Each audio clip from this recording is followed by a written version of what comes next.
Hey, my name is King. If you don't know who I am, my name is Israel King. I'm a writer, director, and anime commentator on my main channel, King Tannic. Now, if you've been a fan of pop culture for any amount of time, then you surely must have noticed the sudden rise in popularity in anime and manga. Films breaking box office records, series topping the most pirated show of the year chart, and of course, the very apparent fan base that has surrounded it. According to a poll back in February of this year, about 50% of Gen Z watches anime. Now, if you're not Gen Z, it can be kind of hard not knowing anything about this new, sudden, very popular corner in the pop culture zeitgeist. And that's where we come in. King Tannic and the Burnettwork have partnered to bring you the best anime and manga related news show on YouTube. The Otaku Experience is your go-to place to find out the biggest stories of the week in the anime and manga industry. Still not convinced? Try the show out for yourself. The show airs Thursdays at 2 p.m. Pacific Daylight Time or 5 p.m. Eastern. The Otaku Experience, only on the Burnettwork. False advertising. Greetings, imagination connoisseurs. Once again, it is I, your Duke of Dope Discourse, Robert Meyer Burnett. I invite you to watch and listen to the Designing Hollywood podcast, brought to you by Martika Ibarra and the great, legendary Hollywood costume designer, Marilyn Vance. I am afforded the wonderful opportunity of co-hosting the show. If you are interested in the magic of Hollywood, the design of Hollywood, the clothes of Hollywood, watch the Designing Hollywood podcast, available wherever you get your podcasts from, or find the video version on YouTube. That's right, the Designing Hollywood podcast. Why would you ever want to miss it? Especially if you love the movies.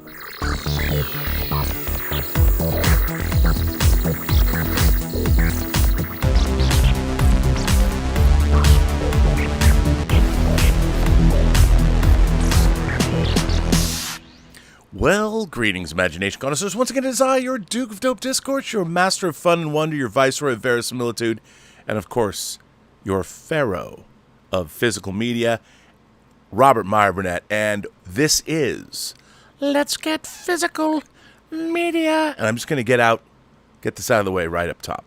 I'm solo today.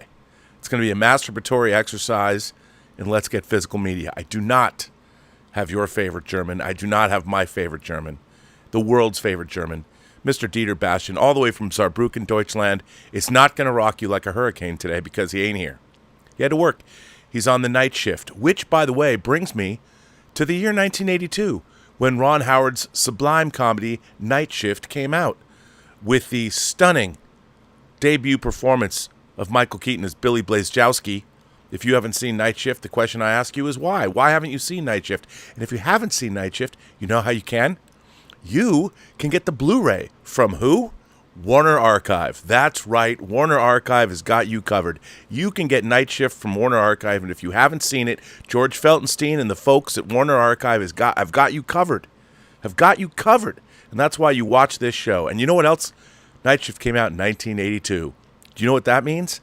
That means you can find out all about Night Shift on the new documentary, 1982, The Greatest Geek Year Ever. That's on the CW. And if you don't have the CW, you can download the CW app, even on your TV. And you can watch the documentary, available right now for free. For free. That's right. The app's free. The documentary's free. And I'm in all 4 episodes. In the next consecutive Saturdays at 8 o'clock, available the next day on the CW app on Sunday, meaning today. You can watch last night's episode right now, The Summer of Spielberg.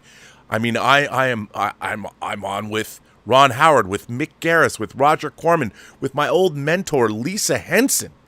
I butted right up against Lisa Henson, who I had a mad crush on 35 years ago. I'll talk about that later. But still, watch this great documentary made by my compatriots, Mark Altman, who I made Free Enterprise with, Roger Lay Jr., who I did all the Star Trek documentaries with, Next Generation and Enterprise, and also, of course, the great Scott Mans. It's a really fun documentary. It moves at a lightning pace. You'll learn a lot. It's a lot of fun. It put a smile on my face, and I'm in it.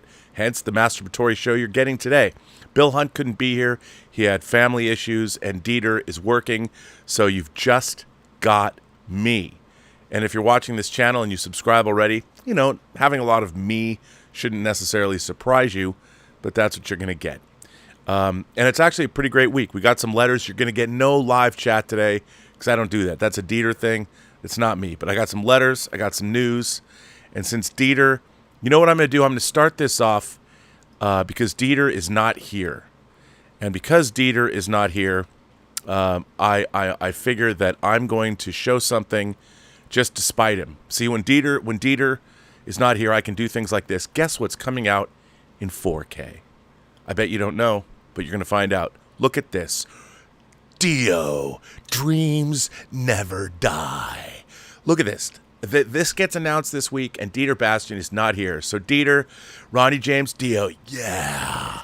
I mean, hey, your favorite German can be in the chat. That might be one thing, but he's not here to gush over the 4K documentary, Dio, Dreams Never Die. See what happens, Dietz? You snooze, you lose, or you're working, you lose out on opining about this fantastic 4K documentary release, Ronnie James Dio, Dreams Never Die.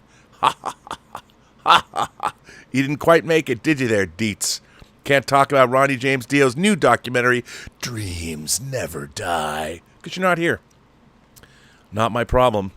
I'm sure you could wax rhapsodic.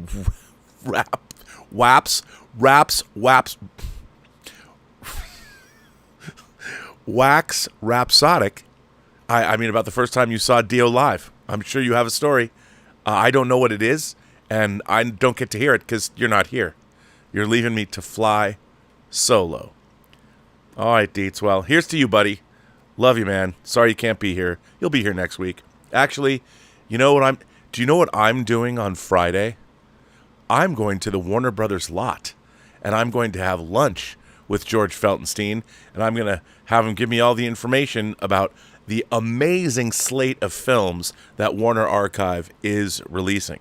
And in addition to Warner Archive, remember, the unofficial sponsor, which I should say is an official sponsor now, is Kino Lorber. Let's talk about the greatness of Kino Lorber, and we will in a minute, because Kino Lorber really excited me this week with, you know what, to be honest, they pulled a bait and switch. I mean, not knowing they pulled a bait and switch, but they pulled a bait and switch. So I got a box from Kino Lorber this week, and I thought, okay, we're 2 weeks out from the release of the 4K To Live and Die in LA. Is Bobby B going to be happy? Actually, we're not. It's not even. We're 9 days away, and normally I get 4Ks in advance, usually like 2 weeks in advance from Kino. And I got this box, and I tore it open. I'm like, it wasn't in the box. That doesn't mean I won't get it tomorrow, or the next day, or the next day. Who knows? Who knows? But they did send me some stuff that was pretty exciting, including a science fiction film, not only that I'd never seen, but I'd never heard of before. I'll get to that later. But because Dietz isn't here, we're going to do what Dietz would want me to do, and that's talk about box office. First of all, we're going to talk about international box office. Check this out. Of course, Nancy Tartaglione from Deadline, who we always rip off on this show every Sunday morning, who I'm not going to lie. I mean, I always go to her. She's my go-to. I don't know her, but she's a great lady. Here's to you, Nance. A nice big glass mason jar full of ice water. I wish it was gin, but it's not. Insidious, The Red Door, scares up best overseas horror bow since 2019. Indiana Jones moves the dial to 248 million global. Maybe next week it'll match its production cost. So here is what Nancy has to say about international box office. Busy weekend at the international box office with a strong, scary new entry, some unexpected spark in holds, and a milestone for a long-running franchise. Out of the gate this frame, Sony Screens Gems Stage 6 films and Blumhouse's Insidious The Red Door knocked out the biggest overseas horror debut since 2019 with 31.4 million from 52 markets. This is also the best for the franchise in like-for-like markets, including domestic. The global bow is 64 million for Insidious. Now, I would like to point out that this franchise, the Insidious franchise, began when James Wan went back to his roots and made Insidious, and I might be wrong about this, but I seem to remember the Insidious 1 budget was just shy of $1 million. just shy of $1 million. And James Wan, the Hitchcock of the jump scare, was able to begin a franchise that I think this is the 5th Insidious movie. Is it the 5th? And Patrick Wilson directed this one. So kudos all around. I mean, I haven't seen this version. I really like the first Insidious. And I have to tell you, some friends of mine worked on it. And it's... I love seeing the success. So congratulations to everybody involved. $64 million. Why isn't Jason Blum in charge of, I don't know, Warner Brothers? I mean, that guy, in terms of return on investment, Jason Blum must be the most successful producer in Hollywood. I know it's probably Kevin Feige, but in terms of how many movies are made and return on investment, you go, Jason Blum. You go. And check this out. Horror-leaning Mexico led the play of the movie with a number one, $5.8 million, marking Sony's biggest ever horror opening in the territory. The Scarer also scored a record in the Philippines as the highest horror opening weekend ever, and its biggest opening weekend of the last year with $3.7 million.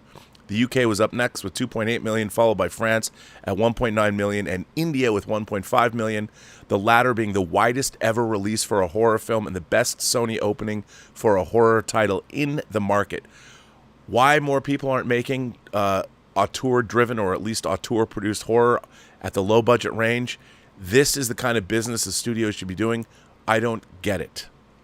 You know, you need producers more like Roy Lee, who specialize in horror and genre pictures. Come on, man. What's going on here? And, you know, kudos to Mexico, our great neighbor just down south. Everything from the Day of the Dead. I love Mexico. They gave us 3 of the greatest directors working today. Kudos to Mexico for making Insidious the number one country in the world in terms of what it did. $5.8 million. Don't sleep on the Mexicans, man. They're great people. They have great taste in horror. I mean, and they brought us the Day of the Dead. By the way, the Day of the Dead festival as depicted in Spectre did not exist until they made Spectre. Now they have one just like it, and I want to go see it. So there you go. Indiana Jones.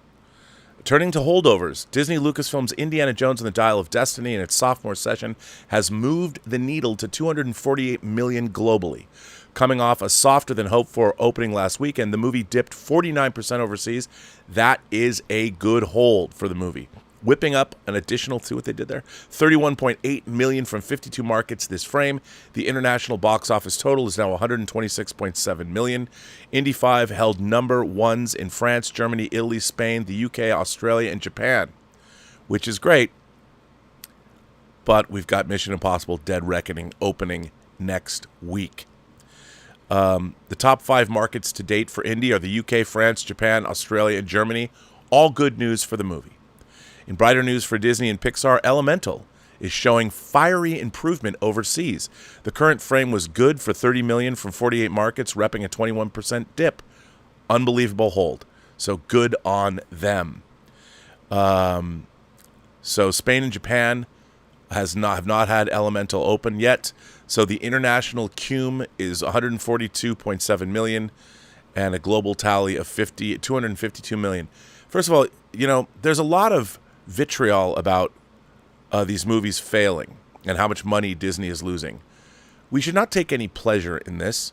We want these kinds of movies to get made. I want to see Pixar succeed. I want to see all the big studios succeed. I want to see tentpoles succeed. I mean, I think movies cost too much in general, but and I think the studios have forgotten. I think filmmakers have forgotten that are working at the tentpole level how to make tentpoles cheaper. I mean, if you've got 1,000 effects, if you've got 2,500 effect shots, cut your effects budget in half before you start shooting. Figure it out. Figure it out. Do something different. But that's just me. Transformers: Rise of the Beasts morphed to a further $7.6 million in 65 markets. It's made $408 million global.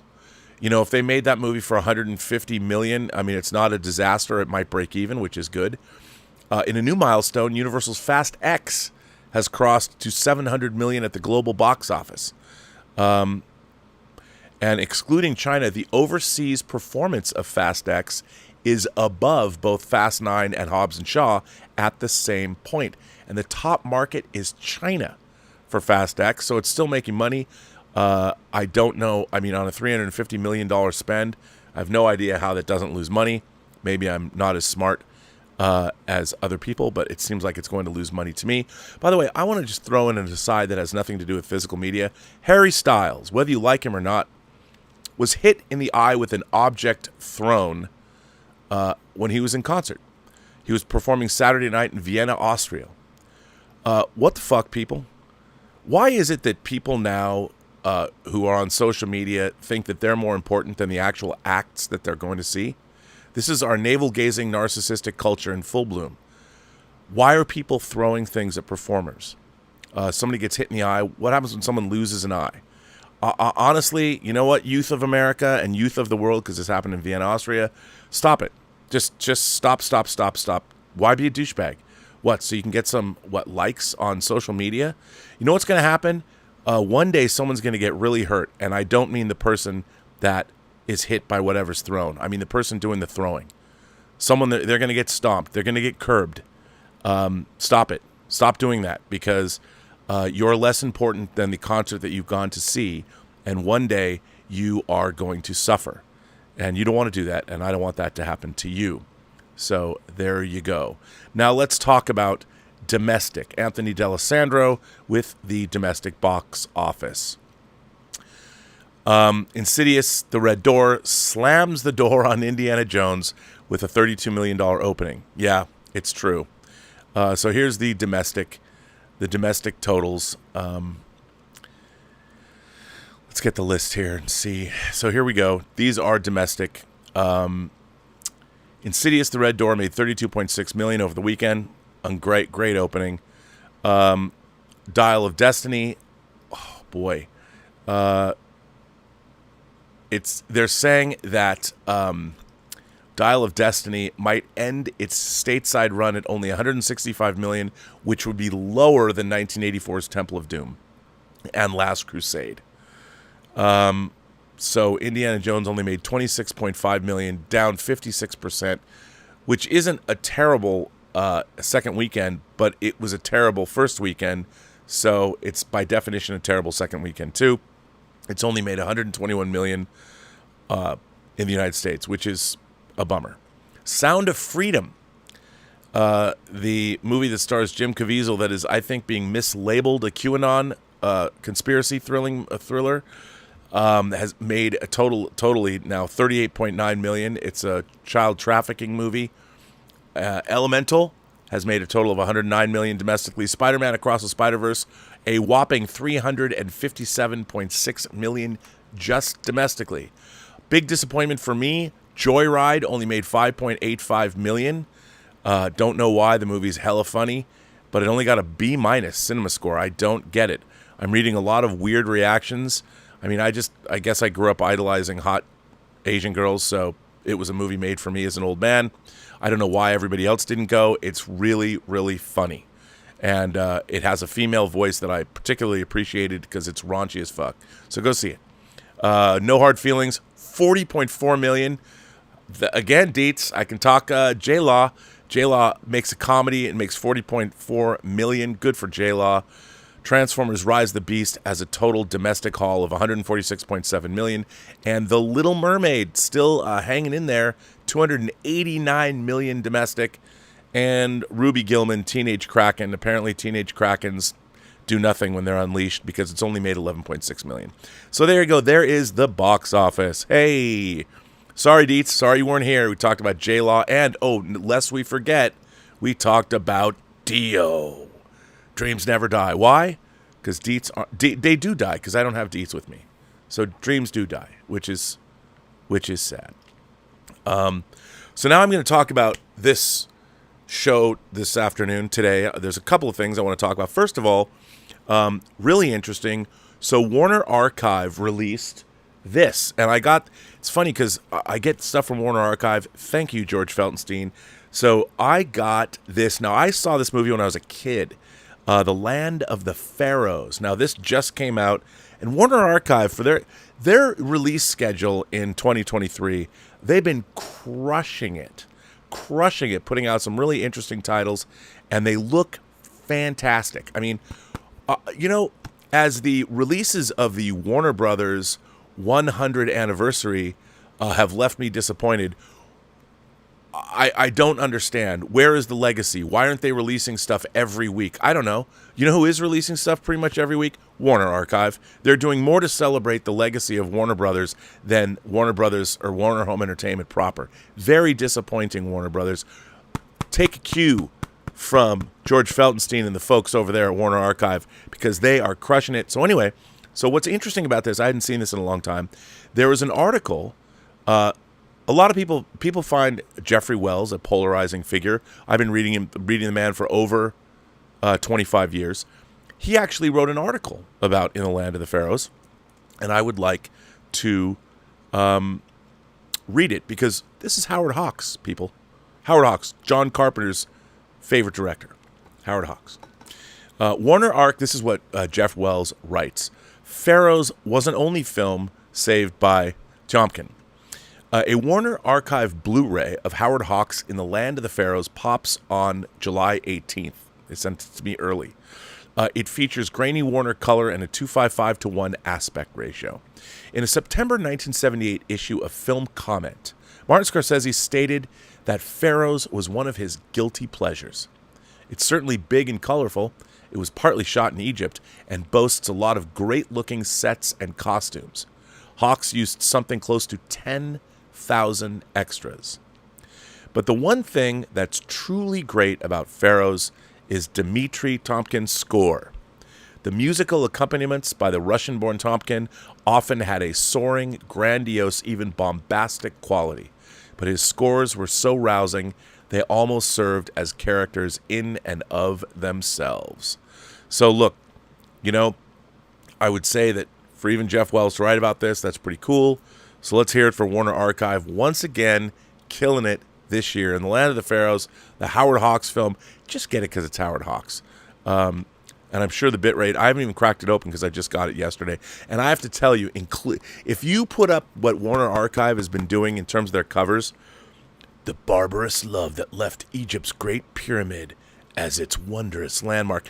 I mean, they are leaning in to the salaciousness of the past. You go, Warner Archive. You go. So that's pretty exciting. Now, Kino Lorber, as I brought up earlier, Kino Lorber sent me a box of classic and silent movies as well. Now this excited me. So Kino Lorber, I get this. Check it out. End of the World. Now, first of all, that's a title that I'm like, come on, man. End of the World. Listen to this.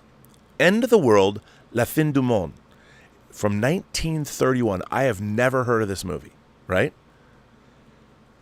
Legendary director Abel Gance, who made Napoleon. I went and saw Napoleon, I think with Mike Schertz, when it was re-released in the 80s. The big, 4 hours long silent movie. So Abel Gance directed this. Now you have my attention.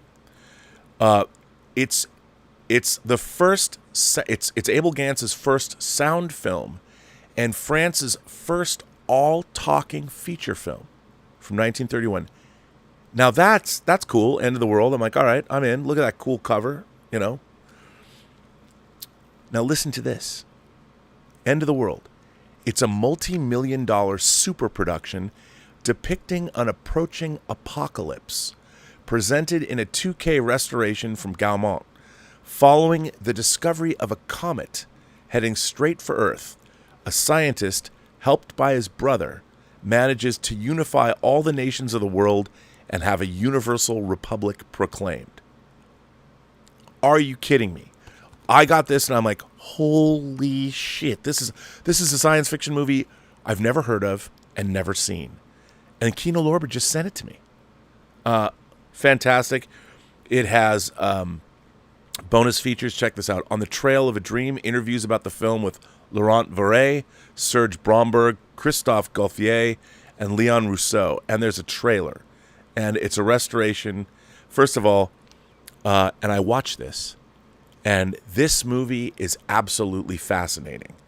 Now, I want you to discover this. Buy this movie. If you're a science fiction, fantasy, and horror film fan, buy this movie because I want to talk about this movie, and I want to talk about it as one of the great end-of-the-world movies, along with the George Powell production, When Worlds Collide, which was one of my favorite movies as a kid, Deep Impact, and, of course, Armageddon, and the Larry Niven, Jerry Pournelle science fiction novel, Lucifer's Hammer, and maybe a Yvonne Navarro book as well. But anyway, get this. Highly recommended. It came out of nowhere. This was a cat in the bag that surprised me.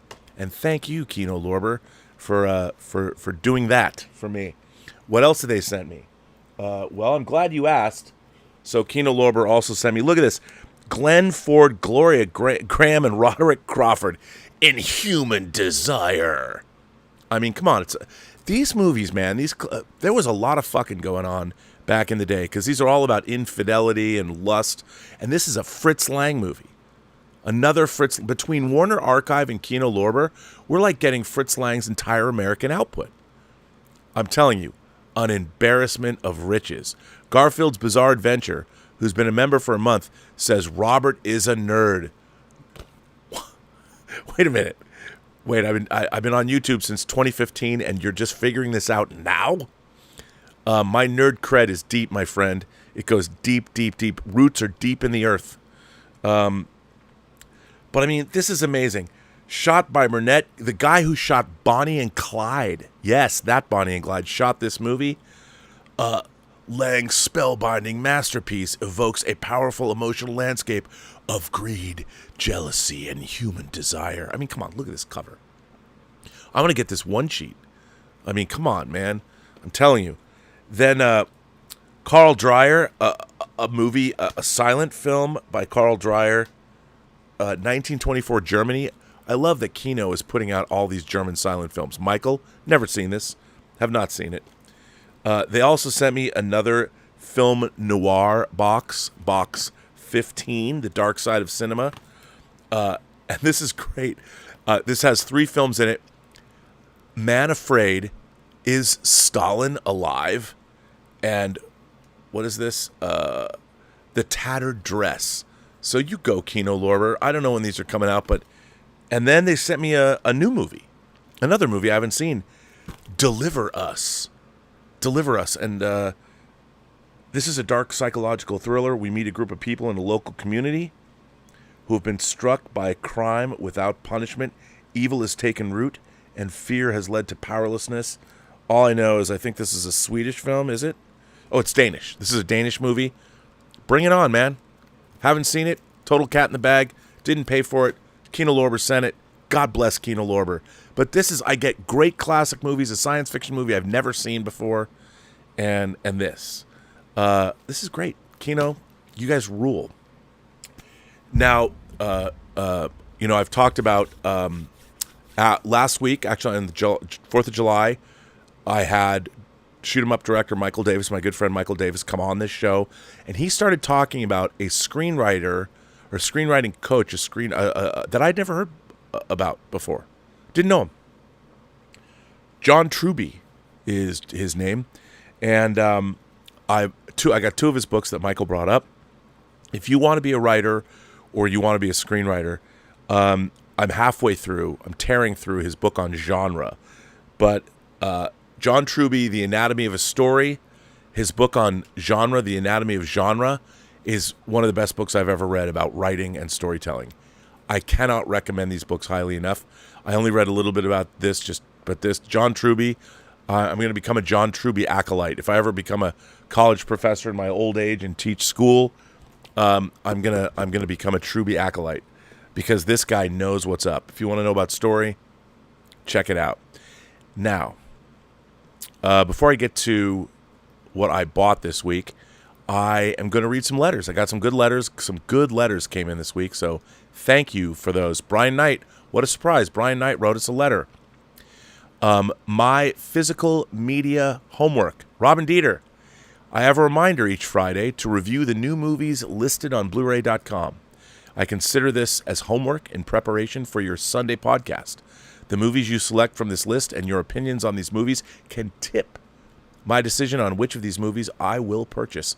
Subspecies 5 is out July 18th, already pre-ordered. The Subspecies series is, of course, from Full Moon Entertainment. Directed, I think they're all directed by Ted Nicolau, I think. And it was one of the best series that Full Moon put out, if not the best series, the Subspecies movies. And Subspecies 5, I believe Ted directed it. And so, yeah, I mean, I definitely think that's definitely something to get. So thanks for that, Brian. This one, another letter. I mean, Brian Knight writes a lot. Brian wrote this. Brian says, never get the government involved in entertainment. Robert, you slipped up. You never want government to step in and regulate, control, or manage the entertainment industry. History has shown how that can go tits up, i.e. Germany, Russia, and China. Well, I don't want the government to step in and regulate and control the entertainment industry. I would like the government to perhaps step in and control film preservation. I would like to see a mandate made that our rich cinematic legacy is protected as art. That's really what I would like to see. I don't think they should regulate the film. The film business can't even regulate the film business. You think outside government could? No. That would be monumentally bad. So, Brian, I don't believe in that. And then Brian Knight writes another one because he says he can't stop sending emails. Robert, I'm intrigued with your recommendation for Borsalano, specifically with Alain Delon as the star. Instead of the sequel to Zorro with Antonio Banderas and Catherine Zeta-Jones, I would suggest watching Delon's 1975 Zorro, a far better movie. Well, of course, Alain Delon is one of my favorite French actors. If you watch Jean-Pierre Melville's Le Samurai, you can see why. And then, of course, for you trash pandas out there, Alain Delon is one of the pilots in the Concorde, Airport 79, which, by the way, is one of the worst movies I've ever seen in the theater. But if you're going to watch a movie with friends and you guys are totally high as fuck, if you've done the dankest nugs, the Concorde, Airport 79, is definitely a movie that you should get monstrously high, eat some edibles, and watch Airport 79, and you will laugh in disbelief at the ridiculousness. So Brian Knight goes on and says, I checked Blu-ray.com as my homework for your show. I'm disappointed that you failed to mention the two Jess Franco releases, especially Jailhouse Wardress, a Franco movie I'd never heard of. That's why I've never heard of it either. Another cat in the bag is Christopher Lee in Dracula and Son. It is available in the Christopher Lee Eurocrypt 2 box set. I think we mentioned that before. I'm glad it's coming out by itself, but I'm also waiting for ordering his Eurocrypt collection for the other movies. Well, you should do that anyway. Robert and Dieter, you keep mentioning DVDs only have no more than 10 years left. Based on the DVDs already released this year and what is coming out in the next 6 months, the future looks so bright I have to wear shades. Only thing to worry about is Greta Thunberg's prediction we only have 7 years. Well, first of all, Brian, let me point out that the last week on this planet has been the hottest week ever recorded around the globe. So maybe Greta Thunberg's idea of 7 years. Look, we can make fun of her all we want, and people can say, well, they've been bitching about global warming for 50 years now, and look where we are. No, we're there. We're there. Make no mistake. We're there. You see it all around the world, but it's okay. We're like frogs in a boiling pot. We don't really know until we realize we're boiling and we're all going to die. But I don't mean to be a doomsayer. It's okay, because what will happen is, the Earth will still be here, and if enough human beings die out, no more pollution, no more fossil fuels burning, and the Earth will, again, regulate itself. We won't be here anymore, but the Earth is going to keep spinning, so we don't have to worry. The real question is, it's not the Earth, it's us, and we just spent the last week on the hottest planet we've ever spent time on in the history of humanity. So don't make fun of Greta Thunberg. She's got a point. But when it comes to Jess Franco, he has so many movies. Yes, I passed up that mentioning those, and I you know what? I'll never skip over a Jess Franco release ever again. I promise. And you know what? Jess Franco does provide the boobs, and he does provide the blood. So there you go. And the Eurocrypt Collection Volume 2, another great box set to buy. Now we get a letter from John Cutter. John Cutter writes, The Mad Heidi Giveaway Edition needs a new PGS home. The password is Swissploitation. Hi, Robin Dieter. This is Adventure Square, a.k.a. John in Montreal, Quebec, Canada, a.k.a. the lucky winner of the Mad Heidi Giveaway. I'm honored to be a part of the Post-Geek Singularity, even more so to be the recipient of this wonderful offering. Thanks again, Bill. My home address, a.k.a. my local one-member video store, is the following. Not going to tell you what it is.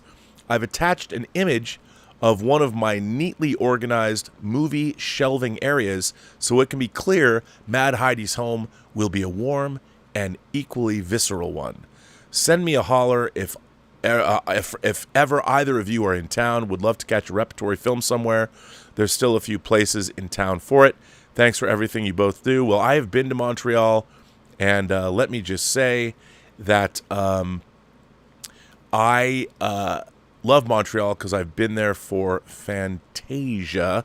Now, let's check out John Cutter's. Let's check it out and see what he's got, if his video shelves are up to snuff. Now, I'm not going to be one to judge, but, ooh, well, let's see. Here we go. There you go, Mr. Cutter. And obviously, it's time to do a little bit of a little zoom in, shall we?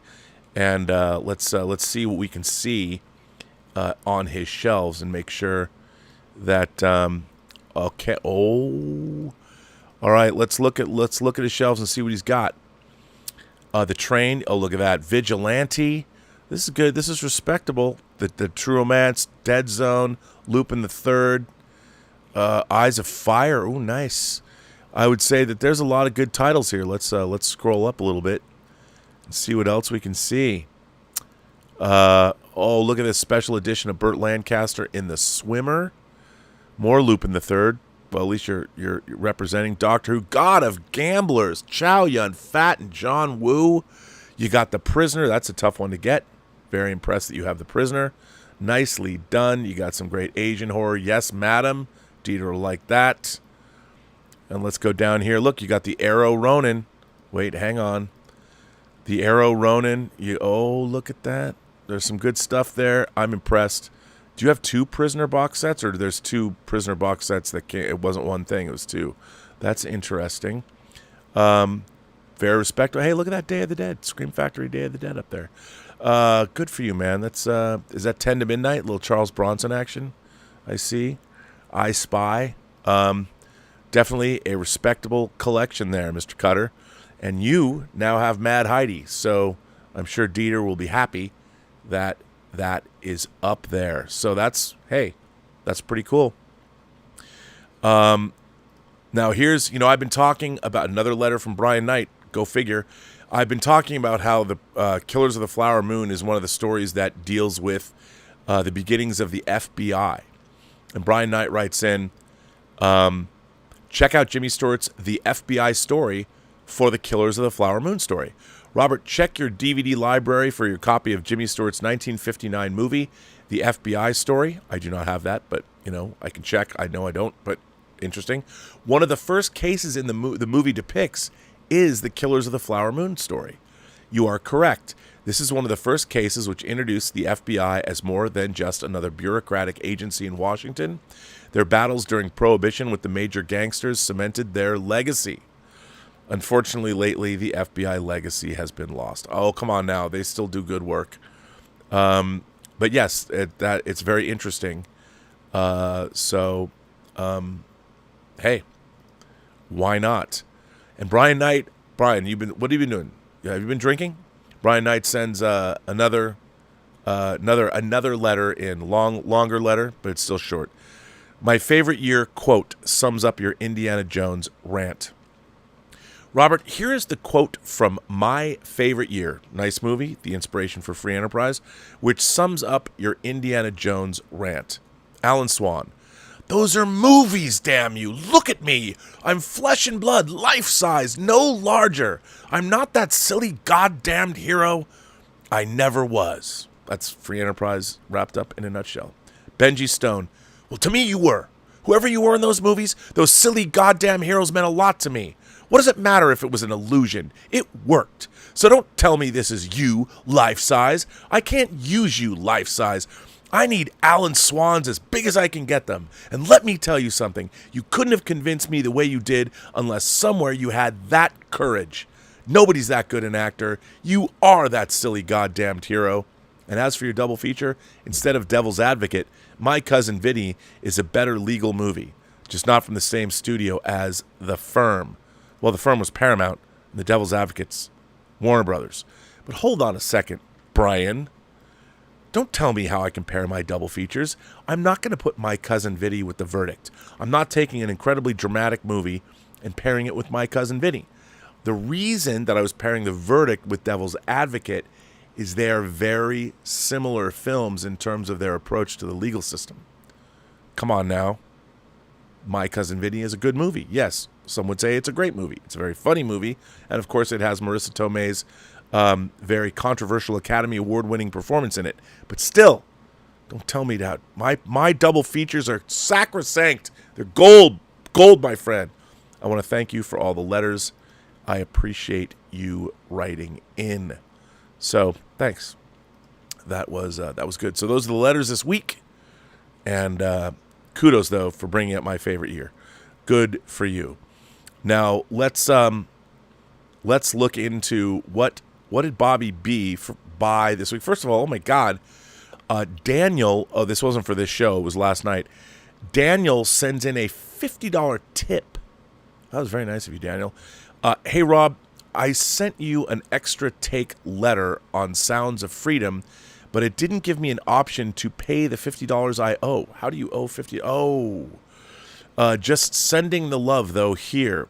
Love the show. Thank you. Well, if you sent me a letter about Sound of Freedom, I will read it later, but thank you very much. That's an amazing way to support the channel. I very much appreciate that, sir.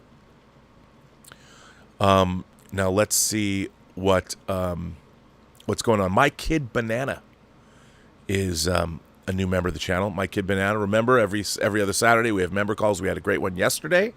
Always good to see you members. Dieter Bastian sends in a German. What is it? German Kroner? Well, that's not Kroner. What is German Mark? Deutschmark, right? Is it still a Deutschmark? Oh, is it your euro? Your euros now, right?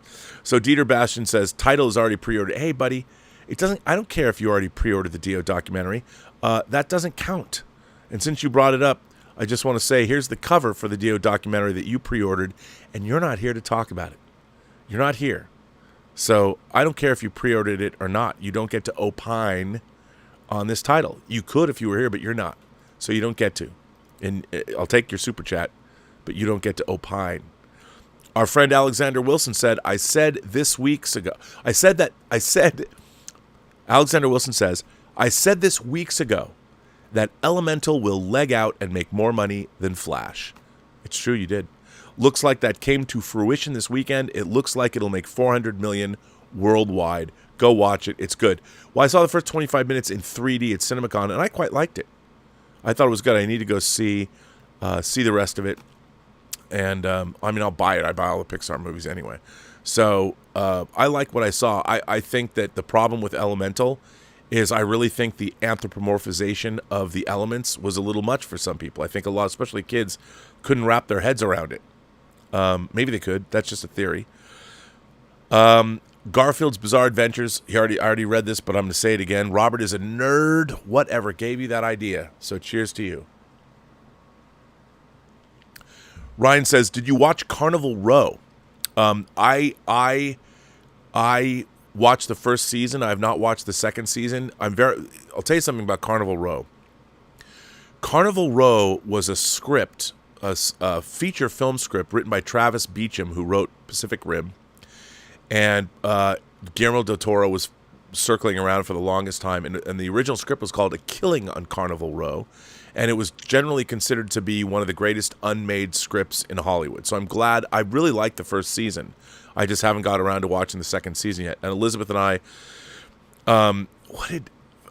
Elizabeth and I watched Carnival Row together, and she called Carnival Row Fairytopia. That's why I love her. She's like, are we gonna watch Fairytopia? Is there more Fairytopia? Don't know where she got that from, but, from Zootopia, I guess. But Fairytopia, that's what Carnival Row is around this house. So, yeah, I would definitely watch Fairytopia. So I need to watch it again. And so that now brings me to, so we're caught up on Super Chats. Hey, the Super Chats and Sips are open. Feel free to, take pity on me because Dieter's not here. So I don't get to, But let's see what I bought. What did I buy this week? And I'll show you. I had to catch up on some things. First of all, Scream Factory's 4K Creepshow. This disc looks incredible. If you're a fan, I know Creepshow's not, obviously it's the big team up between George Romero and Stephen King. Stephen King's in it. He plays Jody Verrill. This is a fantastic disc. This looks incredible. The colors pop. It's amazing. And I have to say, so Creepshow, when it was first coming out, it was not originally a Warner Brothers movie. It was going to be released independently the same way Dawn of the Dead was. And I have to say, one of my favorite movie posters of the modern age, and I have this one sheet, I own the original movie poster, is this. And I love this. Obviously, the one sheet recreated like an EC Comics cover. And hey, it's got Dawn of the Dead and The Shining and Carrie on the wall. Kudos to Scream Factory for having this reversible cover. Dieter and I love that. And this particular one, I was hoping that they would do this, but come on, look at that. I mean, if you like this movie, and I know it's kind of goofy, but there's a lot of good stuff in here. The crate still works really, really well. This is a fantastic disc, and it looks fantastic. Another disc that looks fantastic, I have to say, is Paramount's The Truman Show. And I really like this movie, obviously written by Andrew Niccol, who later went on to write and direct Gattaca and Lord of War. But this was, of course, directed by the great Peter Weir, and it was Jim Carrey showing off before he made, the movie he made with Kate Winslet. Why am I drawing a blank? The Moon, which I just got in 4K. You know what I'm talking about. I don't know why it's weird. I get these holes in my mind now as I get older, and I just not Memoirs of an Invisible Man. Someone will say anyway. I forget it. Why am I drawing a blank on the memory movie? Like, you know what it is, and now I'm looking. See how much of a nerd am I if I forget that? Anyway, good disc. Picked up Evil Dead Rise. Liked Evil Dead Rise. Didn't love it. Like it. But this is what we're getting. I mean, we're getting Warner Brothers. They're putting their 100 years label on it. I get it. But where is the great legacy of Warner Brothers horror and sci-fi titles? And I'm going to go talk to George Feltenstein about this. Warner Archive has released a lot of Where's the 4K of Altered States? Where's the 4K of 2010? Where's the 4K of Brainstorm? Where's the 4K of fucking Contact? Huh? Where is it? I don't know. I don't have it. It's not part of, they got 6 more months. Give me a box set of Warner sci-fi and horror titles. Give me No Blade of Grass. Hell, put the Green Slime in there. Give me Forbidden Planet in 4K. I know it's an MGM title, but you control it. Where are these? Do a box set, Warner Brothers, of all of your science fiction titles. The Omega Man, Soylent Green. Come on, man. Give them to me. Give them to me. I want it. You make a big box set, it'll sell out, I promise. It is unconscionable that Jordan Cronenweth's photography for Altered States doesn't exist in 4K. Come on, man. It's really frustrating. Look, it's great that Evil Dead Rise came out, but why put a 100-year label on it when you put it out this year? It's not part of your 100-year legacy. I guess it is, but as David Zaslav is dismantling your studio, come on, man. Where are your great genre titles of the past and all those MGM titles that you own? If you're going to exploit them, but anyway, this disc looks great, I have to say. You know what else looks great? Motel Hell. Takes all kinds of critters to make Farmer Vincent's fritters. Again, another Scream Factory title. I saw Motel Hell. Bud Warner took me to see it in a drive-in when I was 13 years old. I met him at the video store. People might have said he was a creepy old guy that was trying to put the moves on some little boy. No, even people thought that. Bud Warner introduced me to all these great horror titles. Never. All he did was show me movies. He was the first guy to show me Texas Chainsaw. He showed me I Drink Your Blood. I mean, I got to see some great stuff because of Bud Warner. Thank you, Bud. And you took me to see Motel Hell, and on the second bill was Cronenberg's They Came From Within. It was my first Cronenberg experience, and I got to see it again later when Scanners came out, so that was cool. So let me set these here. Now, okay, I succumbed to, I wouldn't say pressure, but the excitement. So even though I have these movies in 4K already, I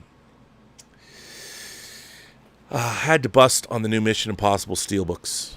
You know, I'll trade in my 4K set. So these Steelbooks are pretty dope. The other two come out, Mission Impossible 5, Rogue Nation, and Fallout come out this week. So Mission Impossible 1, Mission Impossible 2, Mission Impossible, 3, Mission Impossible 4, and then 5 and 6 come out. I mean, come on. These are just going to look great on the shelf. Of course, these are in my Steelbook protectors. They look dope. I've succumbed. I'm so excited to see Dead Reckoning Part 1. I'm like, you know what? Yeah, it's new packaging. I already have these movies. Doesn't matter. I've been playing around with my physical media collection, which you're going to see. I'll start broadcasting from there soon. But there's so many things I've doubled up on. And that's not the only thing this week I doubled up on. But why not? I mean, seriously, you going to get pissed at me for it? Why would you? I got this. Now, I haven't even opened this up. First of all, Indicator. Don't sleep on Indicator. They've been putting out the genre and lesbian vampire movies. They put this out. I haven't seen this. Another 4K disc, The Cold Eyes of Fear. It's these limited edition with books. These are Indicator Powerhouse Films. They do a fantastic job with their transfers. And we're going to talk about Radiance, the offshoot of somebody left and started Radiance. They're doing killer work too. We don't talk about them enough. Had to get this, Cold Eyes of Fear. Never seen it. Total cat in the bag, but it's in 4K. And it's, I mean, come on. It's Giallo. I'm sure it's a lot of fun. And Enzo Castellari's 1971 Giallo, scored by the great Ennio Morricone and starring Giovanna Raleigh, Frank Wolf, Fernando Rey, and Gianni Garco. This 4K UHD world premiere is presented with Dolby Vision in a strictly limited, individually numbered edition that includes an extensive array of extra features and an 80-page book, or as I like to call this, catnip. So yeah, I had to get this, because why not? And the other thing I got this week was, of course, the 4K Waterworld that looks exactly like the Blu-ray Waterworld. I like this movie. Sue me. Again, another Arrow double dip, shameless double dip in a box like Criterion that looks exactly the same as their Blu-ray. So now I've been pulling my Blu-rays out to make more room because I don't need the Blu-ray. I mean, RoboCop, this, Tremors. I mean, come on, man. Although Tremors came out at the same time. I'm tired of this. I'm tired of this. Do you not want me to buy your movies, Arrow? Because I don't. You're not treating me well.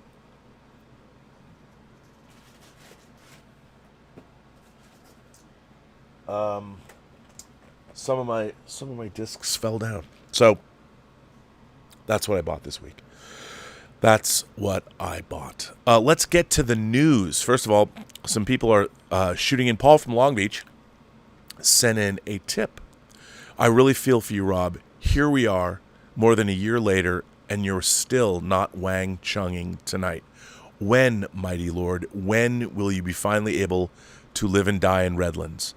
Well, Paul, remember, I did get the French big box of To Live and Die in L.A. that I was looking for, with the book, that I can now read with Google Translate, which is amazing. But yes, no 4K. I mean, I moved here. They had announced it. We've been waiting. I do have my Polish To Live and Die in L.A. framed, beautifully framed, Polish original one sheet mounted on linen, hanging in our movie room. So I can Wang Chung in the movie room. But, you know, To Live and Die in L.A., almost a 40-year-old movie. It's 38 years old.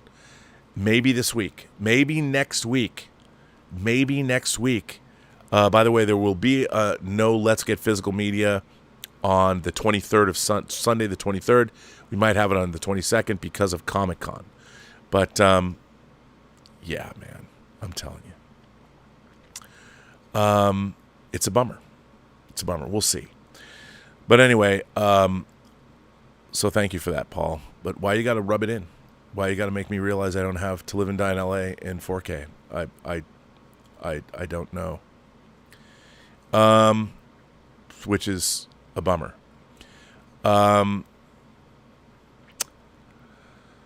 Let's see. Tom Jr. Jackson says, have you watched Robert Downey Jr.'s Dream Cars? Watch it, Rob. I have not. I know you've asked me about it. I will get around to watching it. Have you watched 1982, The Greatest Geek Year Ever? I'm just saying, you watch that, I'll watch this. But I've heard it's great, so I'll watch it. Science Lady sends in a super chat. I love Science Lady, and she says, I could hug you for what you said about climate change. Too many people I know receive so many hate messages and letters, and they only get paid $20,000 to $28,000 a year, or 20 is that pounds? 20 pounds and $28,000 a year. I don't understand. Since you brought it up, I know it's Let's Get Physical Media, but when it comes to, like, I've always said this about how I feel about climate change or pollution of any kind in our natural environment. Okay, first of all, we live in a closed system. So whatever is in our atmosphere is in our atmosphere. We're still drinking water that's billions of years old. Just saying. It's not like there's new water. We don't have some like giant ice comet that slams into the Pacific Ocean and gives us new fresh water. And it'd be because that would also probably end the planet. But still. So think about it. Would you leave your kitchen 10% dirty? Like, would you leave a stack of fetid, rotting food on dishes in one corner of your kitchen? Would you leave your kitchen 10% dirty, filthy? The rest of your kitchen could be clean, but would you just think, hey, I'm just going to put this dirty shit over in this corner of the kitchen, it won't matter, as if the cockroaches won't like travel the rest of the way through your kitchen? That's kind of how I feel about climate change. We are spewing particulate matter into the atmosphere. Where do you think it goes? Like, it doesn't go into space. It doesn't go away. Like, this idea that I love that people are like, well, there's always been climate change. We're not, come on. Okay, what wasn't happening 300 years ago? We were not spewing particulate matter from exhaust, from factory farming, from a myriad different things into the atmosphere. We weren't doing that. So the idea that we have all of this stuff 300 years later and we're spewing it into the atmosphere that there's no change on it's so silly to me. It's like, you can fish as much as you want. It doesn't matter. It's so silly to me that because climate change hasn't happened as fast as people have warned. People were warning about it because, like, we should do something now. I mean, study of I read a science fiction novel, I want to say 25 years ago, and before I mention this, let's find out. Let's find out when this book was written. Okay? It's called Greenhouse Summer, and book. And it was written by Norman Spinrad. And why can't I, let's see, Amazon, let me see if I can get to Amazon here. Oh, I've got too much going on, so I must close this. So anyway, Greenhouse Summer. I don't know why when I'm live it's harder to get to where I'm going, but let me see if I can get to Amazon, because I really want to know when this book was written, and it will make my point for me. Anyway, so Greenhouse Summer. Basically, it was about a climate conference. It's a science fiction novel that, if memory serves, takes place about 50 years from now. When I read it, it was 50 years from now, and I think it was 25 years ago that I read it. So it was all about Paris was like now a tropical city. Much of the world, Venice was underwater. The climate had changed, and it had. Oh, good! I got to Amazon. So let me see. Let me see if I can get their book. Wow, it gave me a book about greenhouses. Not exactly what I was interested in, but hey, let's see if I can find it. It's still green. There it is. There's the book I bought. Greenhouse Summer. It was published in 2000, so it was published 23 years ago. And there's only one left in stock, so if you want to buy it at Amazon, I recommend it. It only got 3.5 stars. Oh, you can get it on Kindle for $1.99. But I remember it, and by the way, Norman Spinrad, who wrote this, wrote books like The Iron Dream, He wrote a great book that I highly recommend everybody read called Bug Jack Barron, about talk shows, but it's different than you might think, which I don't know why they never made a movie. I think like Harlan Ellison wrote a screenplay of Bug Jack Barron. I don't know, but you should read Bug Jack Barron. Why did I start reading Norman Spinrad?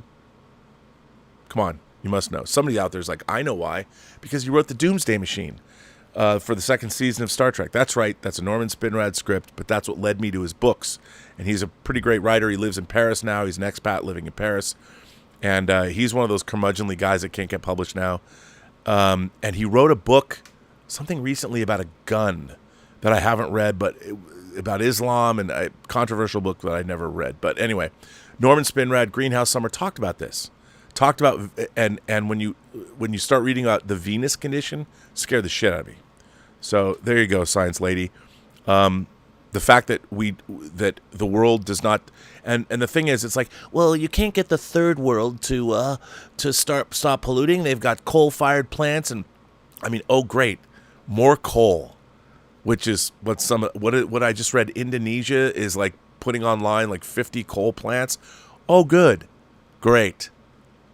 It's okay. You'll be one of the first island nations to like get underwater. It's fine. No, I don't mean to be. I love Indonesia. Anyway, so science lady, one day all the people that are talking about climate, we should have listened.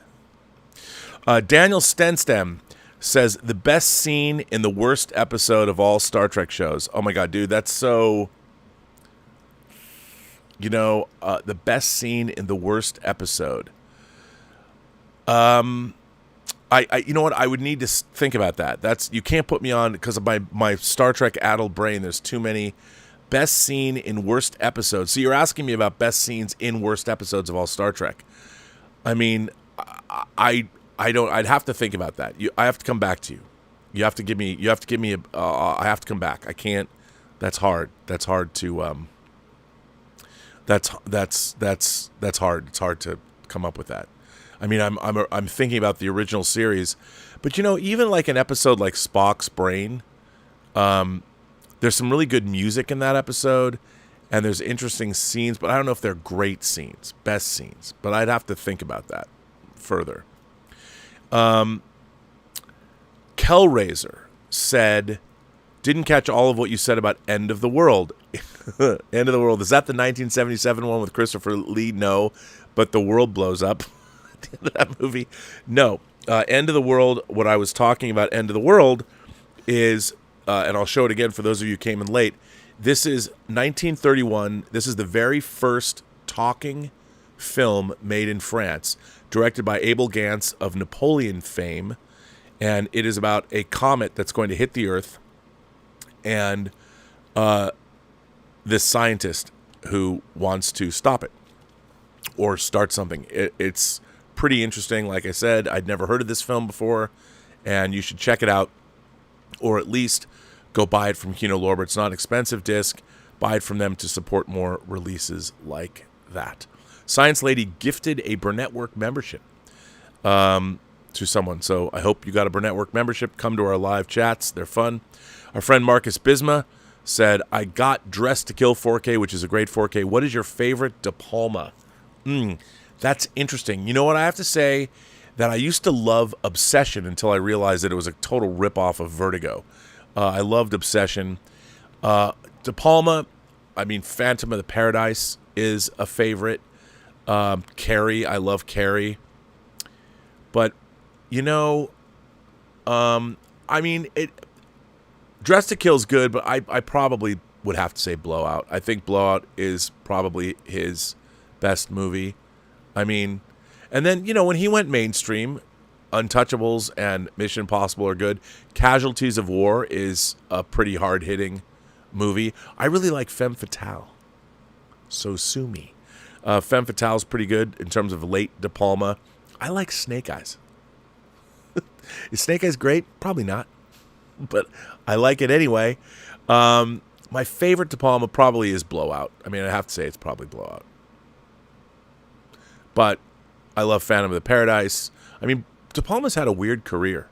He's made a lot of really interesting, eclectic movies. And, of course, I have a great affection for Body Double. Frankie Goes to Hollywood's in it. I love Pino Donaggio's score. And, it's a movie about voyeurism. So what's not to love?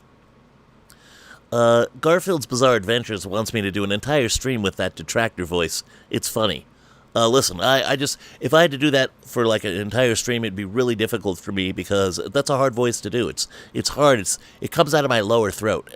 But Jesus, I mean, climate change is so not real. Like, oh my God, there's been climate change since throughout recorded history. Yeah, because the Earth went through different epochs. Like, we had ice ages and things like that. Of course, there was different kinds of climate change, and when there was no human industrial activity, we weren't the cause of it. Indigenous people burning fires was not the cause of global warming. But when you have a planet full of particulate matter being spewed into the atmosphere, and you have giant lands full of thousands and thousands, if not millions, of cattle dumping out of their anuses all kinds of methane, what the hell do you expect? I mean, it's so stupid to think that we don't... It's really dumb to think that we don't have any effect on the global climate when we're spewing shit into the atmosphere. It's just common sense. And if you don't believe me, just light a fire in your house and close the grate in your chimney next winter and see what happens. No, there's no smoke in our house. This is normal. There's always been smoke in people's houses. It's so dumb. I hate it. So I just think that's a ridiculous way to live your life. Alexander Wilson says, it looks like Picard Season 3 won't receive any Emmys this year. It has stiff competition. What Emmys do you think it should get nominated for? Mostly, I think, technical. I think it should win for music, even though there's a lot of other themes, so maybe it'll get disqualified. I don't know. I think that visual effects, perhaps. But yeah, I mean, I thought look, I would give Jonathan Frakes an Emmy, but he's not going to get an Emmy because here's the problem. Star Trek never got actor awards. Patrick Stewart was never nominated. The cast was nominated, but Patrick Stewart individually, I don't think was ever nominated for an Emmy for Next Generation. There's still a prejudice in the Television Academy against genre cinema or genre television. Maybe The Last of Us will get some nominations or something, but not Star Trek. So there you go. Yeah. Let's see. Finding Greenhouse Summer. Yeah. Well, let's see what I have found that's coming out to show you some news. So first of all, we got, of course, here's more Hustle and Flow. This is coming out in 4K from Paramount. I've shown this before. I'm showing it again. Pretty cool. I love that Paramount's putting out these things. As I said before, the Tom Cruise double feature that came out 2 weeks ago, Vanilla Sky and The Firm, both look great. Especially Vanilla Sky is beautiful. So Paramount with Hustle and Flow, you go. You know what's coming out? Cate Blanchett at her hottest. Elizabeth. Look at that. Look at young Kate. She's still hot. She's a woman that's been hot for, 30 years? I like Elizabeth. It's a beautiful film coming out in 4K. I will buy this. And then starting with, you got to give it up. I know I was giving Scream Factory a bit of credit because, I like Scream Factory and they put out my own film, The Hills Run Red, so I'll always love Scream Factory, of course. And they are releasing in September, beginning with Natural Born Killers in 4K. Now, the real question is, and I'm looking at the description, obviously there are two different versions of Natural Born Killers. There is the unrated version, and this just says 4K Blu-ray. Now, here's the thing. A big problem with a lot of the director's versions of movies that were put out, and maybe you can get them on Blu-ray because Warner Brothers released Natural Born Killers as a media book. They were only finished, the director's versions were only finished in 2K or in HD at 1920 by 1080. So they don't exist. They didn't go back to the negative and up-res them. So it's much easier to retransfer the negative at 4K, which is why a lot of these films that have director's cuts, the director's cuts are not coming out in 4K, which is really unfortunate.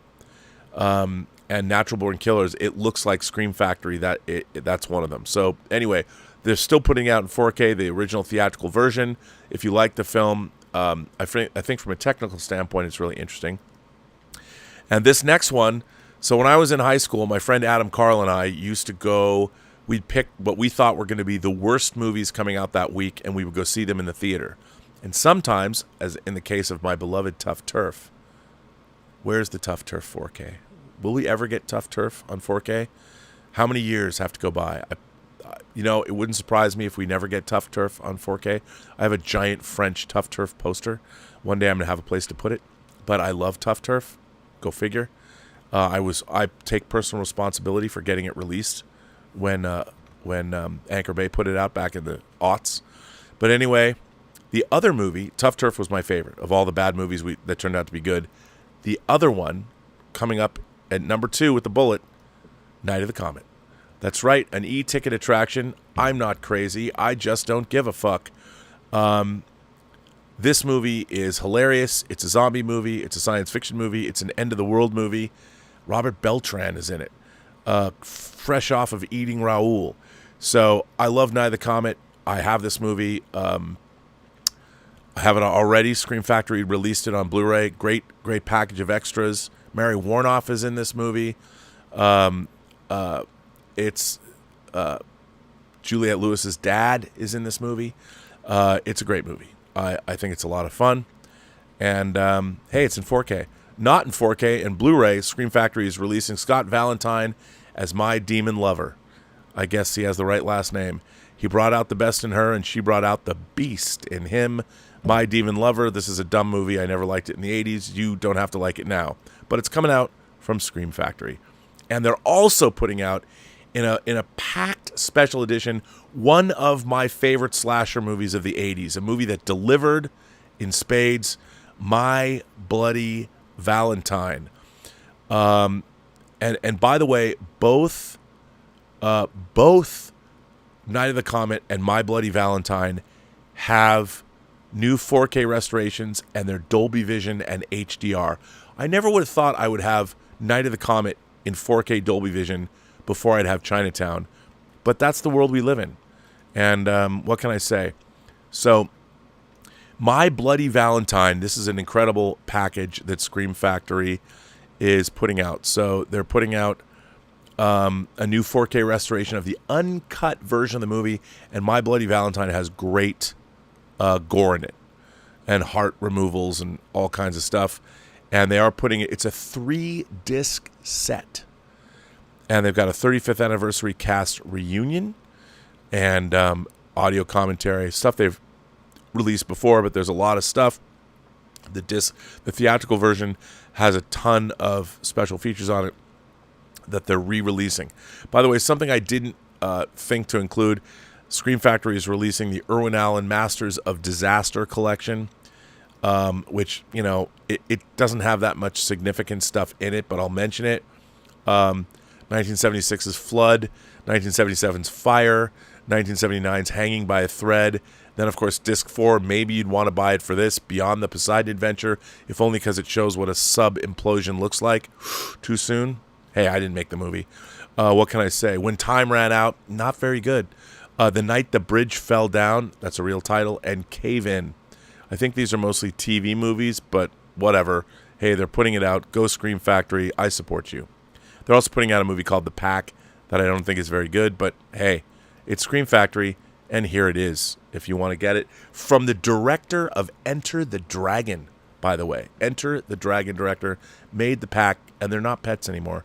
So, what are you going to do? And Janusz Kaminski, Steven Spielberg's cinematographer, his debut feature as a director, Lost Souls, with Winona Ryder and Ben Chaplin. That was a joke from the 80s. That's what they used to call her because she dated everyone in Hollywood. Am I going to get canceled for saying that? I hope not. It's just a bad joke. What do you want me to say? I don't know. I don't know what to say. I just made a bad joke. The Boogans. Can you believe The Boogans is coming out in 4K? There's no escape. Something shouldn't be disturbed. If you want The Boogans, you're going to get The Boogans. You're going to get it in 4K. Never loved this movie, but what are you going to do? Also coming out in 4K is a modern rape revenge movie, Promising Young Woman. I like this movie, and I thought it was pretty good, even though it was, a little predictable, but who cares? Universal's putting this out, and of course, Carey Mulligan. I love Carey Mulligan.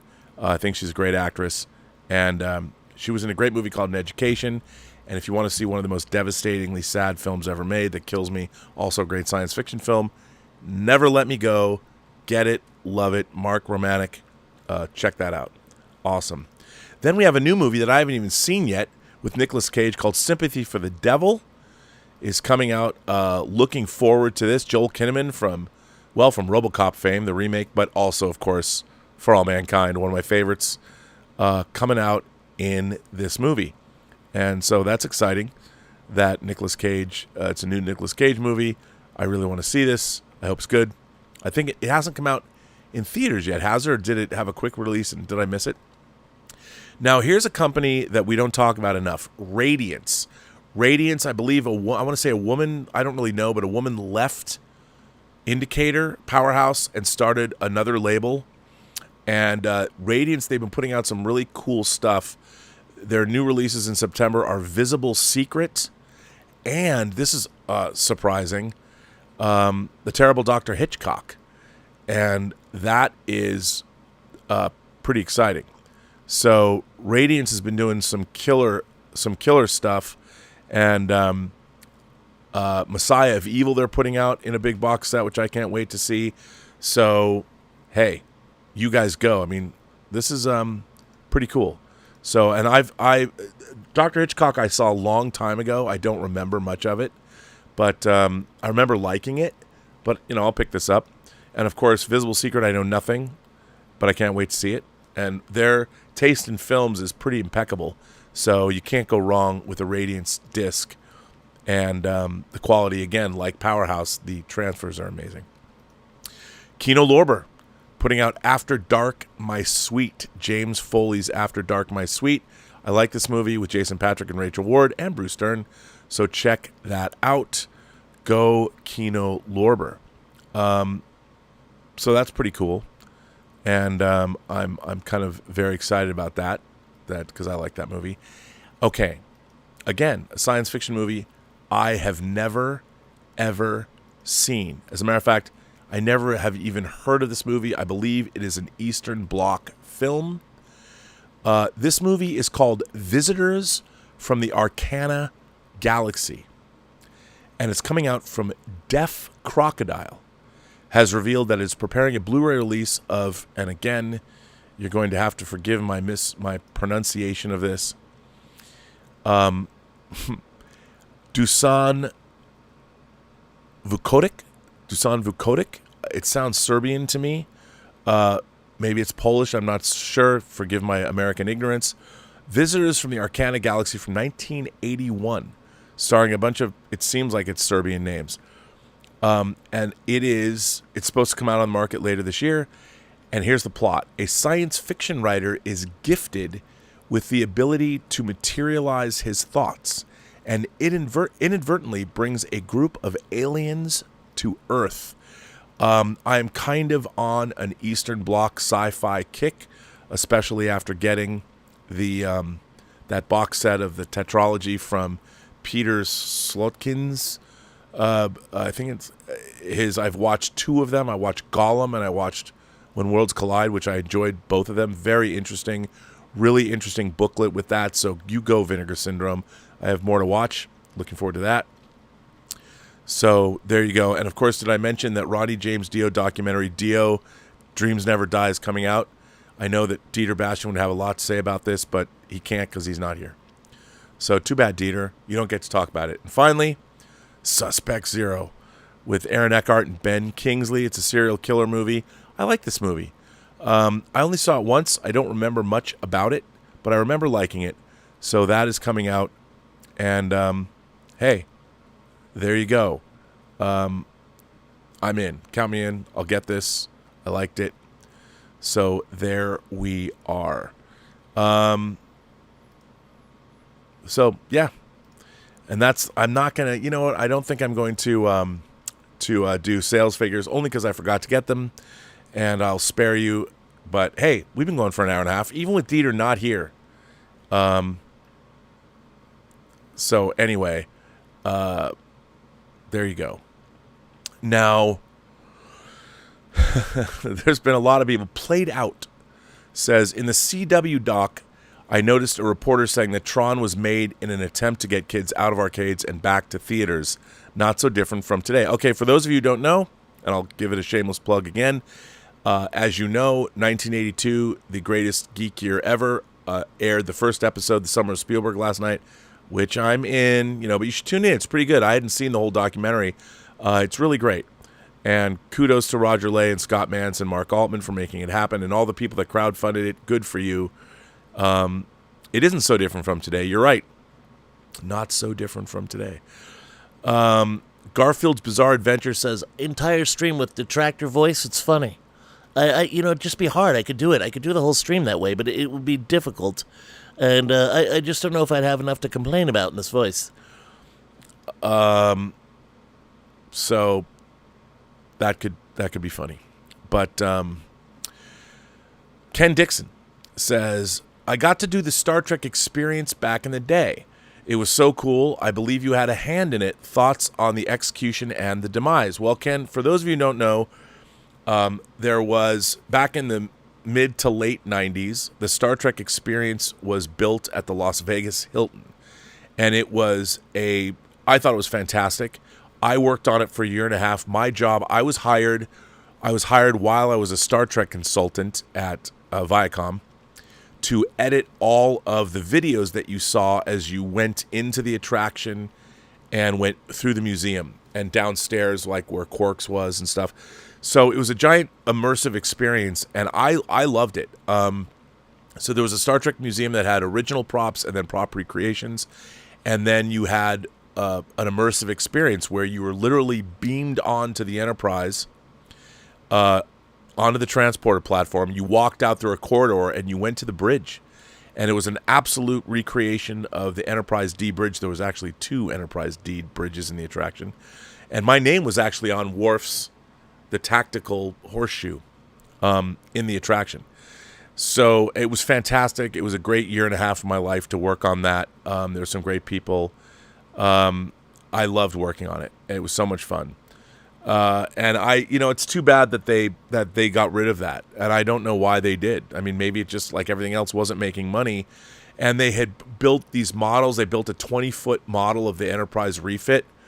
I mean, one of the fun things when I was working is they brought the Enterprise, the 8-foot Enterprise refit model that was built for the motion picture. They brought it down from ILM and they had it in the workshop where they were building the recreation of the refit. The 8-foot one was being turned into a 20-foot one. It was amazing.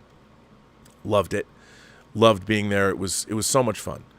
And it was too bad that it went away, because it was a really great attraction. And what was really interesting, so how it worked is, if you never went there, when you went into this room, and the thing was, you were in Vegas, and the conceit was that you get beamed on to the Enterprise D because it's gone back through time because of the Klingons. And what they had done was, so when you walk into this room, 4 walls, they had this very elaborate system, and it was like 2 tons. And there was a counterweight that would take the walls. What you didn't realize, you walked into this room, but the room that you were in was actually in a much bigger room. And this counterweight would lift up like this, go into the ceiling. The ceiling would slide back. When the lights came on, when they stopped flickering, you were standing in the transporter room of the Enterprise where they had actors working the transporter. But what was really interesting, and they didn't even think about this when they were engineering it, it was a byproduct of when they built it. So they didn't realize that when this thing gets pulled up so quickly that it would displace air, and the air would come rushing in to fill the void. It would be pulled up. So you're standing in this room, and when the lights go out and everything starts to flicker, you felt this whoosh that came from seemingly nowhere. So it gave you the feeling of actually being transported. And that was just something that the mechanics had created. It was a byproduct, a happy accident. So when you stood there and got transported, the effect was incredibly immersive. And if the actors who were there, because they hired actors to play parts, if they were convincing, it was a great way to sort of trick yourself into like, it's not like Star Tours where we walked in. This, you're now in a totally different room, and the illusion was great. It was really, really, really great. And then you walk down this very immersive corridor. It was like Rise of the Resistance or something. It still was way ahead of its time. And then you went on the bridge of the Enterprise. It had its own feel. The lighting was perfect. I mean, it was really immersive, and it was really, really amazing. Yeah,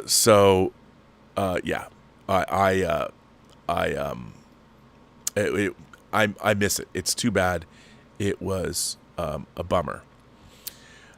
So there you go. It shouldn't have gone away. It's too bad. Anthony says, Rob, the 1987 creepy, obscure horror film Anguish, starring Zelda Rubinstein from Poltergeist, This House is Clean, and Michael Lerner, is the ultimate guilty pleasure flick. I saw Anguish at the Seattle International Film Festival. Saw it in the theater at the Seattle Film Festival. I thought it's definitely a guilty pleasure. It's definitely a guilty pleasure. It's pretty bonkers, but that's where I saw it. I saw it at the Seattle International Film Festival. So I haven't seen it since. But I remember it being surprising. So, but yeah, that's a good one. Lava 1701 says, my problem with Scream Factory is that anytime I get a 4K from them, the discs are always scratched. I ordered Halloween 15 times, all scratched. Ooh, let's test that. I haven't had much of a problem. That's kind of weird. I don't know why they would all be scratched. I didn't even look. So I'm opening Creepshow. Let's look at the 4K and see if it is indeed, scratched. This one is not. As you can see, not scratched.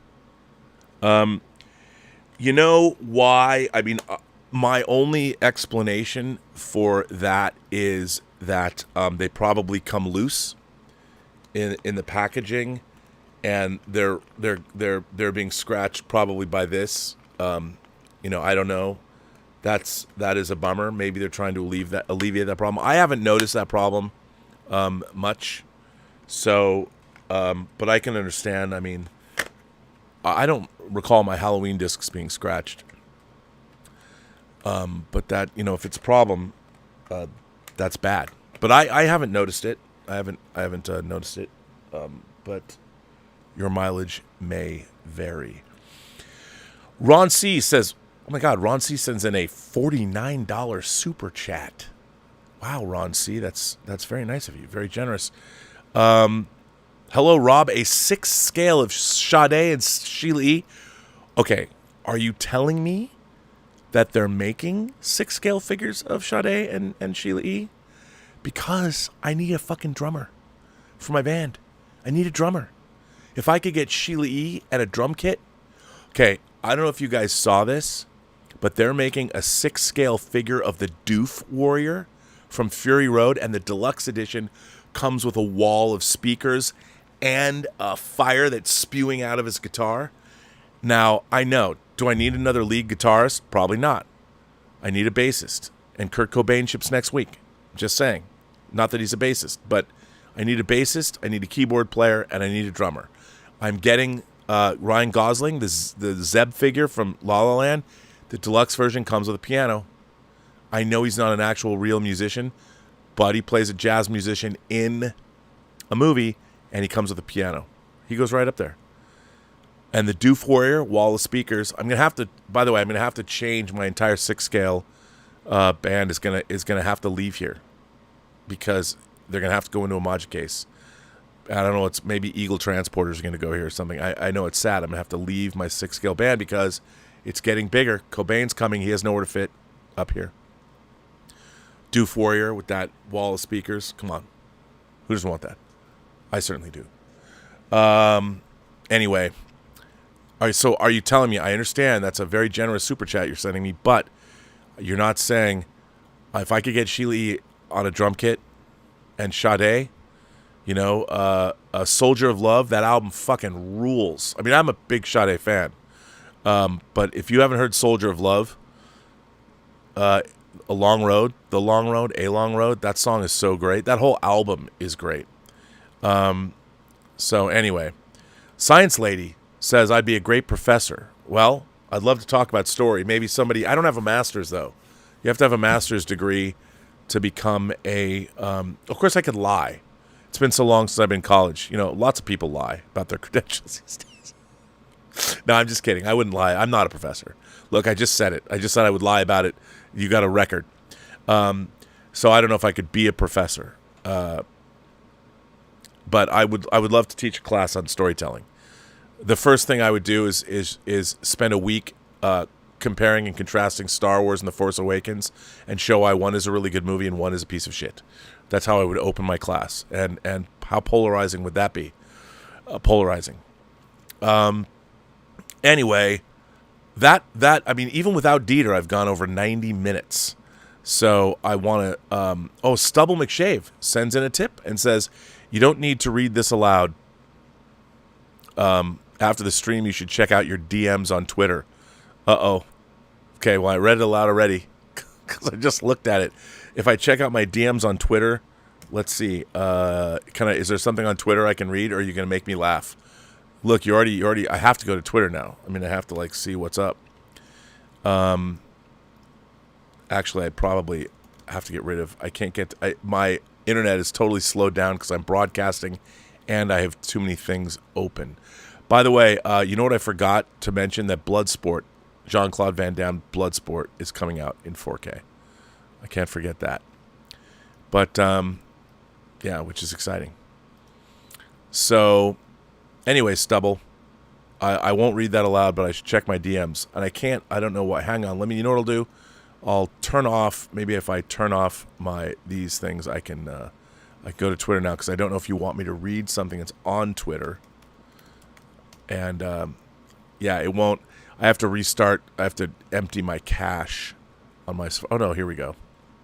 No, let me go. So if you want me to read this or not, you sent Simon's... Oh, no, Stubble sent a link. Being a Human Person, a documentary about Roy Anderson. Oh, this is interesting. So, wow, Stubble has sent me a bunch of stuff that I did not see from September. Wait, this is from November. Oh, this is from today. So, okay.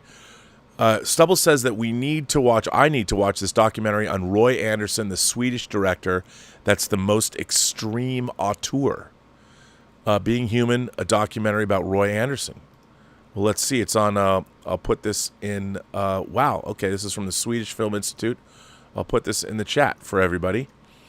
At 76, Swedish auteur Roy Anderson is about to complete his last film. With the end of his career in sight, this central thematic concern of Roy's work, vulnerability, insecurity, and mortality, spill over into his creative process. Wow, that sounds good. Here is the documentary for everybody. So, Stubble, that is very interesting. So, here you go.